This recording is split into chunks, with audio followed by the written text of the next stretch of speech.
forged in part by shared sacrifice, and once again, we're called to step up. We hope you'll continue to stay informed and stay engaged as we follow this journey together. I'm Lester Holt, and for all my colleagues at NBC News, take care. You're watching NBC News Now. We've got some breaking news. Expect to see more cases across the United States. It's news made for your streaming world. Live weekdays starting at 6 a.m. Eastern.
NBC Nightly News with Lester Holt, covering coronavirus with facts over fear. Let's talk about ventilators. What should we be conscious of? Walk me through what the symptoms look like. At a time of crisis, turn to the most trusted TV news anchor in America.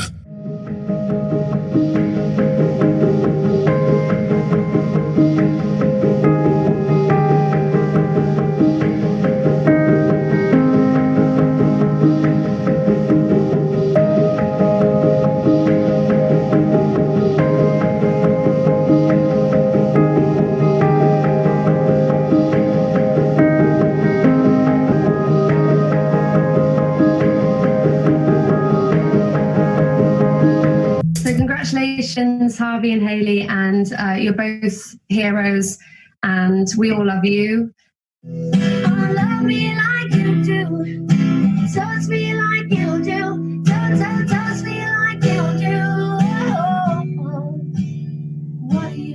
what are you waiting for?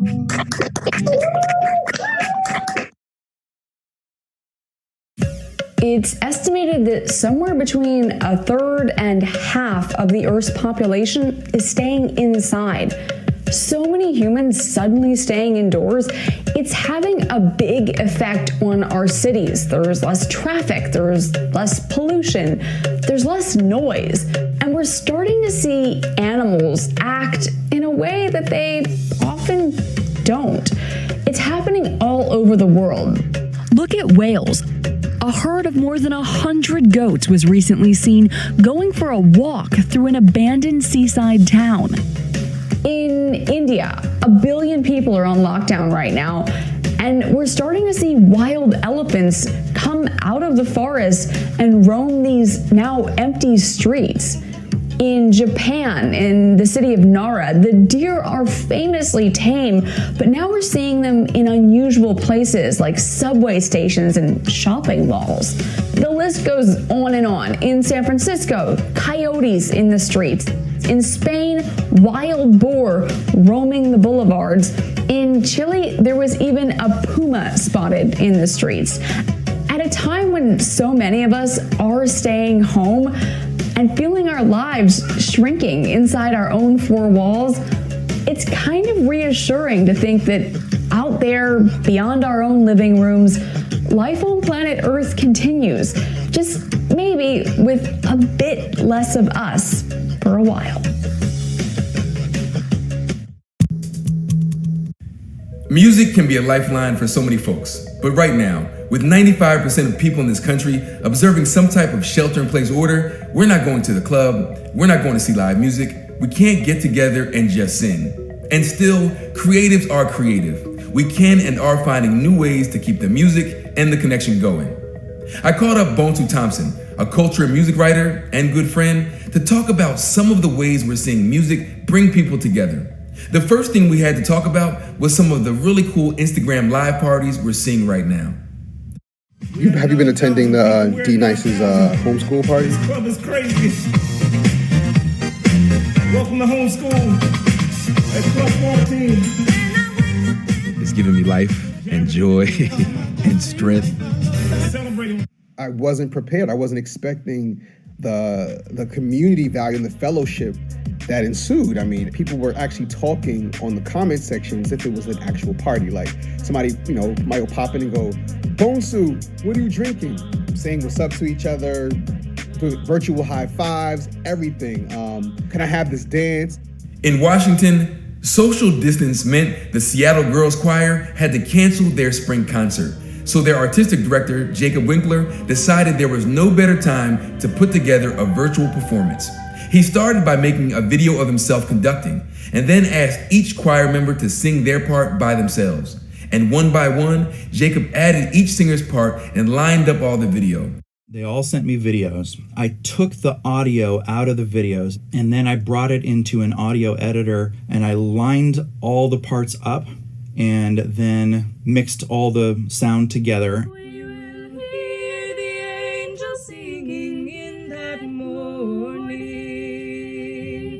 And then I ran it through digital reverberation software to have it try to simulate that acoustical space that you get when you're in a concert hall.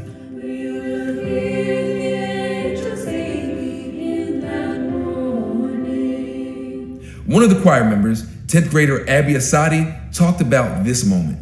Even though we're social distancing, there's some sense of community that's been brought out of that is kind of new and wouldn't have happened if we hadn't been on this big, huge shutdown. The importance of music is to keep our spirits up. We're in this situation and may as well make the best of it. To hear the full story and more of these moments that are bringing us together, check out the latest episode of Into America. You can find it wherever you listen to your podcasts.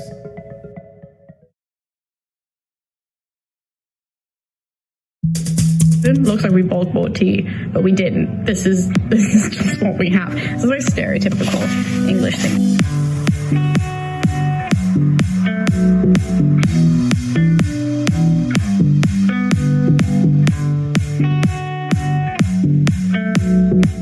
My diet has stayed the same. The times that I eat has stayed the same. So all of that has really, really helped to keep kind of like a positive air in the flat, which I think has helped me drastically and dramatically, both of those things. My usual day is pretty much normal with the breakfast, lunch and dinner.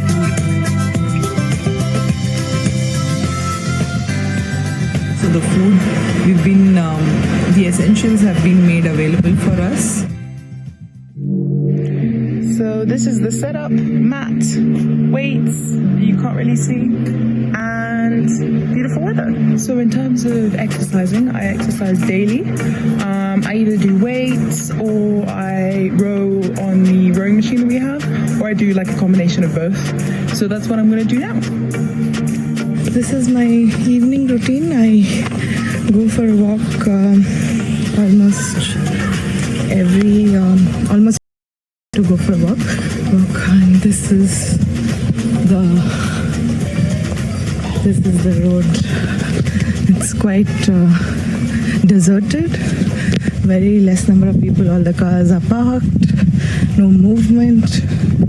To be in the supermarket and literally have people almost measuring the distance between you guys, and all the supermarket workers having masks on and things. I understand it's for safety, but it just weirded me out to the point where I just didn't want to leave. I'm preferring to go to the food market because I think the supermarket in this moment are the worst things that you can go, because there are a lot of people inside and also in the line, so it's not so safe to be nearby the people. So in the food market are not.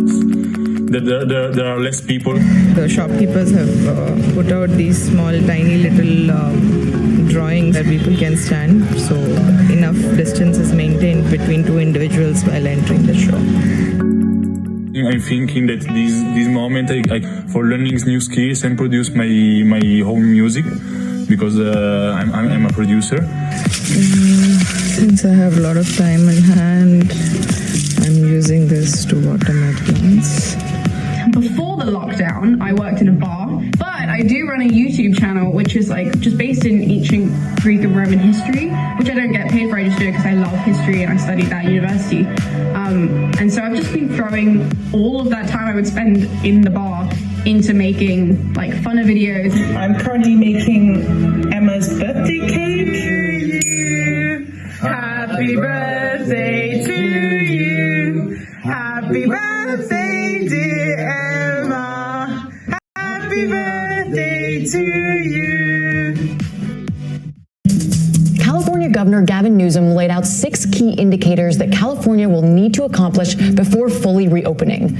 Contact tracing is a huge part of that, figuring out who COVID-19 positive patients were in touch with and when. And the state is investing in large-scale initiatives, one of which is with UCSF. To learn more, I spoke with Dr. Mike Reed, who leads the program. I think there's a lot of interest in the role of apps, so Google and Apple have developed these smartphone apps. Look, I think they have a small role to play. If information on your phone about your proximity to somebody with COVID helps inform how you respond, I think that's a great thing. But ultimately, the bigger effort has to be one that is a public health run initiative. If we're ever going to move beyond shelter in place, we anticipate that as people go about their daily lives again, we'll see more cases, right? And so we plan on mobilizing a much bigger army of people to do this. There's a team of professionals within any Department of Public Health, but certainly here in San Francisco, that get on the phone with those individuals that have been diagnosed. And first of all, they ask them, how are you? Are you doing okay? But then they want to understand, when did they fall ill? And after they fell ill, who did they come into contact with? So in that case investigation phone call, the case investigator will enumerate a long list of contacts. Those contacts, those individuals, their phone numbers are pushed to my team, and then we reach out to those contacts one by one and we say, hey, we understand that you had close contact with an individual who we now know to be suffering from COVID-19, and you need to know that because you were in close contact with that individual, there's a risk that you could develop symptoms. And so in San Francisco, it's just a thrill to see how our citizens have mobilized to this effort. We're training people from the city attorney's office. We're training librarians, retired physicians and nurses, medical students, people from diverse backgrounds that have agreed to participate in training. And then as we move beyond shelter in place, if we're doing a really good job of case detection and contact tracing, then we're never going to see that huge exponential increase in incidence that is really hard to control. And that's why these things have to be in place moving forward. There used to be tons of people over here in between classes. Nobody here. Like the rest of the country, universities shut down to stop the spread of coronavirus. It feels like a little bit apocalyptic. There's practically nobody here. This is the center of campus. Everything's closed, dining halls are closed, gyms are closed. I never would have thought that I would see campus. I live in these apartments and there's signs all over campus with reminding us to social distance all around. Student life may be long gone, but some students stayed behind. Does it feel like a college campus still? I wouldn't say so because, college campuses are supposed to be packed with students, and right now it's just dead in silence. I have 5 housemates typically in the house, and I'm all alone now. They all had to leave. I do have a twin sister, so I've never been alone in my life. Do you feel like a college student right now? No, it feels like summer. Social gatherings can't happen, so it's we Zoom and we party over Zoom. All the buildings are dark inside, and there's just no one on campus, and it's very, very eerie feeling. Stony Brook University has literally transformed from school to hospital. Those are the 4 tents built by the Army Corps of Engineers. I'd say 2 weeks ago when I was playing soccer, they haven't had anything built up. But then in 2 weeks, it's just like that. They built all these 4 big white tents. Thousands of students across the country weren't able to get home during the outbreak. Donald is an international student from Hong Kong. If I go home after all this blows over, I might not be able to come back. Ivana stayed for financial reasons. If financial circumstances were not a thing that I had to think about, definitely I would have gone home. I wish I was with my family right now. I wish I was getting annoyed by my sisters. Kyle didn't want to risk exposure traveling back to South Carolina. I also didn't want to go through an airport just to risk giving it to my parents. But now they're dealing with unexpected challenges alone. This used to be our dining hall. You basically form a single file line, and then you go through the line, and then they serve you food over the counter, and then you have to take it back home. I'm writing my thesis right now, and I have a bunch of library books I need to get back, and I need to figure out how I need to give those back. I have student loans, and I'm paying now for what was supposed to be in-class learning that's now online, which is a fraction of the cost. My friends are usually walking towards me when I come out of classes. If I don't have my friends, I don't feel well. Still, they're finding creative ways to cope. I ordered a butterfly garden, just got here today, so I'm gonna be growing some caterpillars. What? Yes, just some company. When I do take walks at night, usually just because I try to avoid people, I see some lights, and it makes me hopeful that there's other students here going through the exact same thing that I am.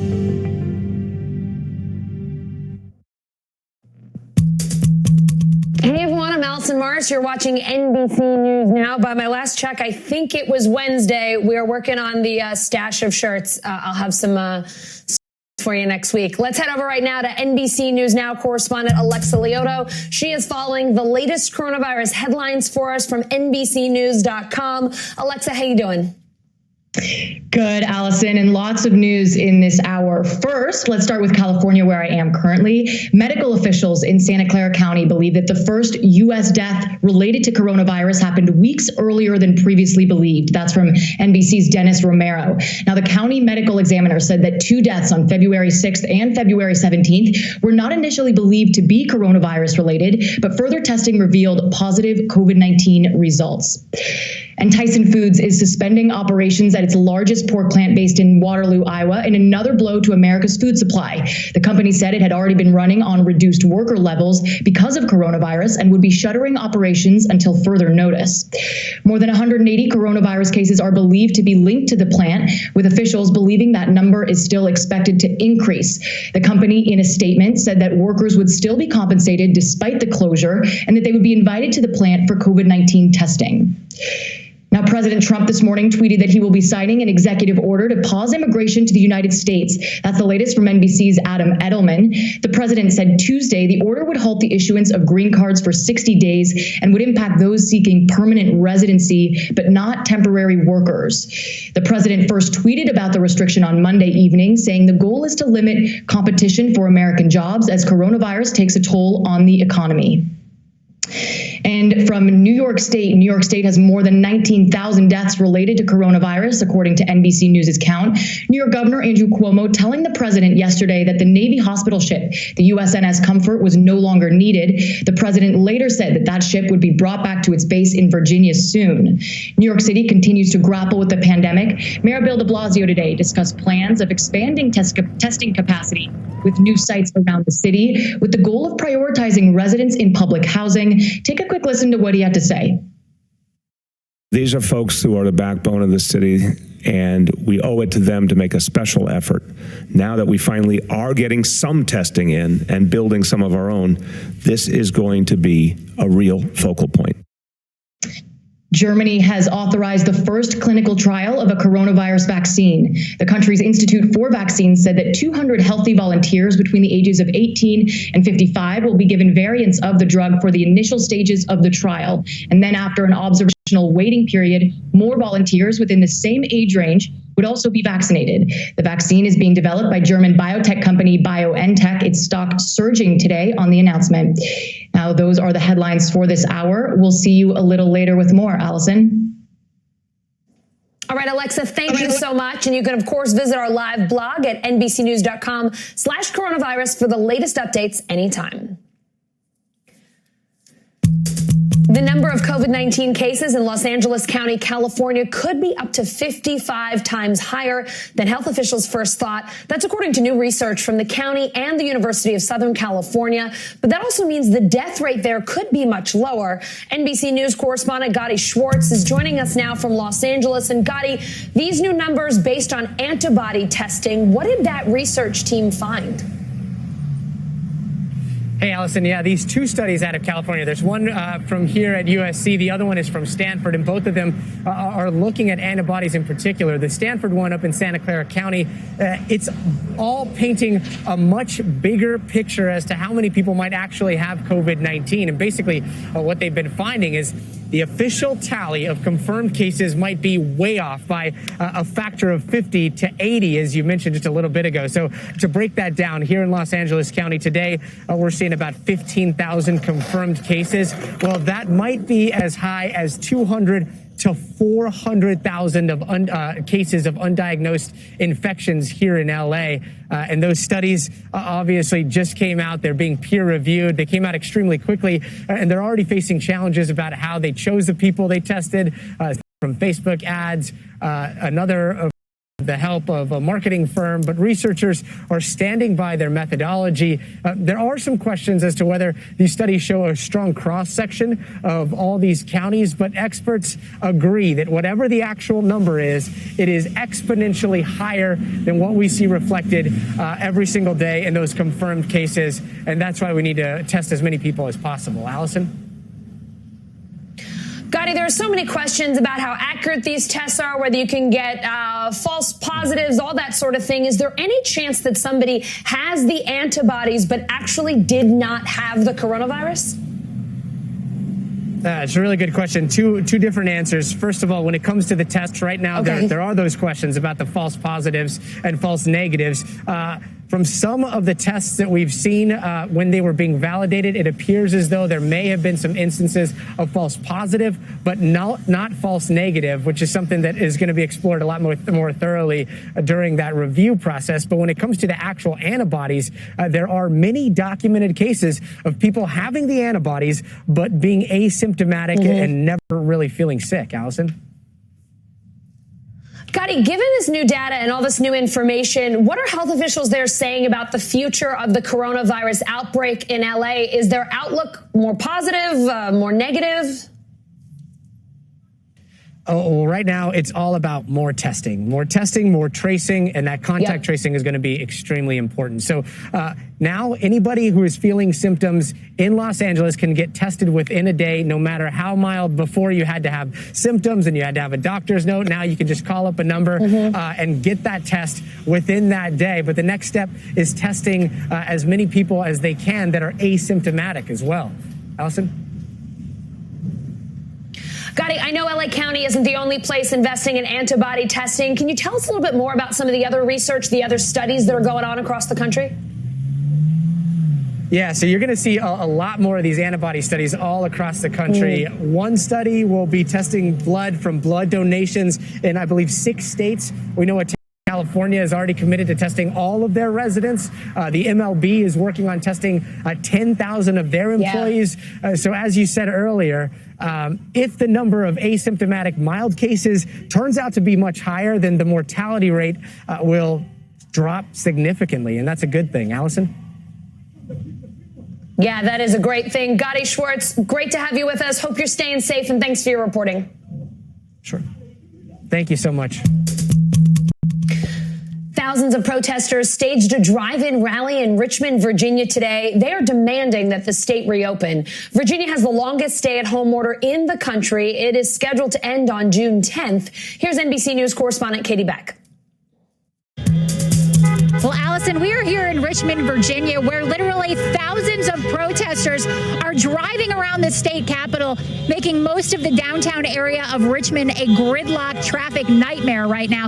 These protesters are calling on Virginia Governor Ralph Northam to reopen the state and get the economy going again. They say there's serious concern for small businesses and keeping businesses closed until June 10th, which is the stay-at-home order that Northam has put in place. Right now, we believe that it is the longest in the country, and the folks folks here say it's extreme, that it's going to cause businesses to close. People deserve to have their livelihoods and continue to run their business, and that Virginia could suffer very long-term effects by keeping the economy shut down this long. Now, the reason they're choosing to do this today is because state lawmakers are actually gathered here at the Capitol on a special session day. It's veto day here at the Capitol, and they're going to be talking about all kinds of things outside. They're actually under a tent outside the Capitol. So these guys are hoping that they can get their message to reach the lawmakers that are actually on a tent, under a tent on the lawn in front of the state Capitol. They have planned this rally for several hours to sort of really disrupt things here and try and get the attention of lawmakers and try and get them to see their perspective, which is that while public health is a big concern, so is financial sustainability for this Commonwealth. And that is the argument they're making to Governor Ralph Northam. We'll see later today, hear from the governor, if that message resonated with him and what his reaction to it is. Allison? The director of the CDC now warning the second wave of the coronavirus this fall could be even worse. NBC News science contributor Dr. Joseph Fair explained why to Today's Show co-anchor Savannah Guthrie. I want to ask you about this CDC director's new warning that potentially in the fall and winter, the coronavirus crisis could be even worse because it would then be combined with the flu season as well. What do you make of this? It's really all about timing. So, we know in the fall season, that's typically when we have our worst of flu seasons. And flu seasons can vary year by year. But typically, I think in the last year, we saw approximately 34,000 deaths due to influenza in the United States alone. So if you couple that with an ongoing outbreak of COVID-19 in people that have not had COVID-19 that are still naive to it, which by that time frame will still have a significant part of our population that will be naive to the virus. So if you couple those two things together, it's going to make kind of for the perfect storm of infectious. Worse than they are right now, but combine that with flu, it's going to be kind of the double whammy of affecting not only people but the whole country and the infrastructure itself. The summer also, we know there's going to be a second surge coming back in the fall, so be ready for it. And that means essentially doing the things can keep you healthy. Eating right, if you smoke, stop smoking, exercise, those types of things to try and get your immune system as primed as possible. But by and large, the one thing you can really do is get that flu shot come in the fall when it's available, and probably as soon as it's available to make sure that